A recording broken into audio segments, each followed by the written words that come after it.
I actually think that a lot of people overestimate how much information there is that we have. It's been a couple of years since we talked about this. Does your user agreement still suck? I'm not sure how to answer that, Senator. Can you still hide a dead body and all that legalese where nobody can find it? Senator, I'm not quite sure what you're referring to, but how the service Mr. Zuckerberg, you're in the foothills of creepy. You track people who aren't even Facebook users. You track your own people, your own users who are your product, even when they're not on Facebook. Hey everyone, today we're diving into an absolutely explosive Senate hearing that you need to know about. Senator Kennedy just went head-to-head with Mark Zuckerberg and Evan Spiegel, and trust me, the sparks were flying. Before we get into the juicy details, make sure to smash that subscribe button and hit the notification bell to stay updated on the latest tech and policy drama. You have convinced over 2 billion people to give up all of their personal information, every bit of it, in exchange for getting to see what their high school friends had for dinner Saturday night. That's pretty much your business model, isn't it? It's not how I would characterize it. I mean, we give people the ability to connect with the people they care about and to engage with the topics that they care about. And you take this information,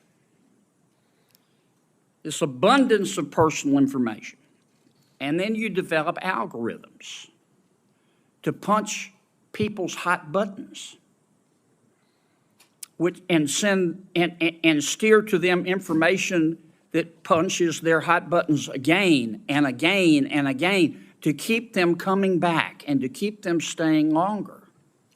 And as a result, your users see only one side of an issue. And so, to some extent, your platform has become a killing field for the truth, hasn't it? I mean, Senator, I disagree with that characterization. We build ranking and recommendations because people have a lot of friends and a lot of interests, and they want to make sure that they see the content that's relevant to them. We're trying to make a product that's useful to people and make our services as helpful as possible for people to connect with the people they care about and the interests they care about. But you don't show them both sides. You don't give them balanced information. You just keep punching their hot buttons, punching their hot buttons.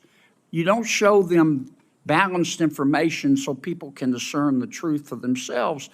And you rev them up so much that so often your platform and others becomes just cesspools of snark where nobody learns anything, don't they?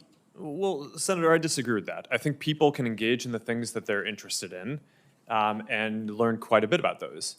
We have done a handful of different experiments and things in the past around news and trying to show content on a diverse set of perspectives. I think that there's more that needs to be explored there, but I don't think that we can solve that by ourselves. One of the things that I saw... I'm sorry to cut you off, Mr. President, but I'm going to run out of time. Do you think your users really understand what they're giving to you, all of their personal information, and how you process it and how you monetize it? Do you think people really understand? Senator, I think people understand the basic terms. I mean, I think that there's... I actually think that a lot of people overestimate how much information there is that we have. It's been a couple of years since we talked about this. Does your user agreement still suck? I'm not sure how to answer that, Senator. Can you still hide a dead body and all that legalese where nobody can find it? Senator, I'm not quite sure what you're referring to, but I think people get the basic deal of using these services. It's a free service. You're using it to connect with the people you care about. If you share something with people, other people will be able to see your information. It's inherently, if you're putting something out there to be shared publicly or with a private set of people, it's, you're inherently putting it out there. So I think people get that basic part of how the service works. But Mr. Zuckerberg, you're in the foothills of creepy. You track people who aren't even Facebook users. You track your own people, your own users who are your product, even when they're not on Facebook. I'm going to land this plane pretty quickly, Mr. Chairman. I mean, it's creepy. And I understand you make a lot of money doing it, but I just wonder if our technology is greater than our humanity. I mean, let me ask you this final question.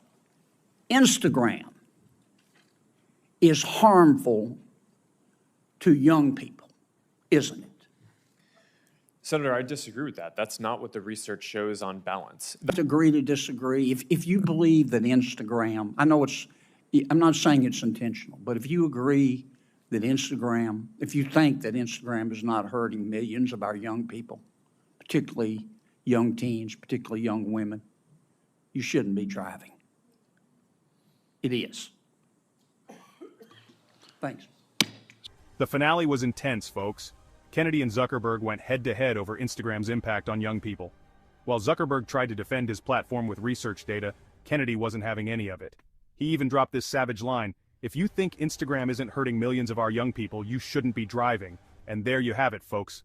A Senate hearing that exposed the raw truth about social media's impact on our society. What do you think? Are these tech giants too powerful? Let me know in the comments below. And if you enjoyed this breakdown, you know what to do. Smash that like button, hit subscribe, and ring that bell for more content like this. Until next time, stay informed and stay safe.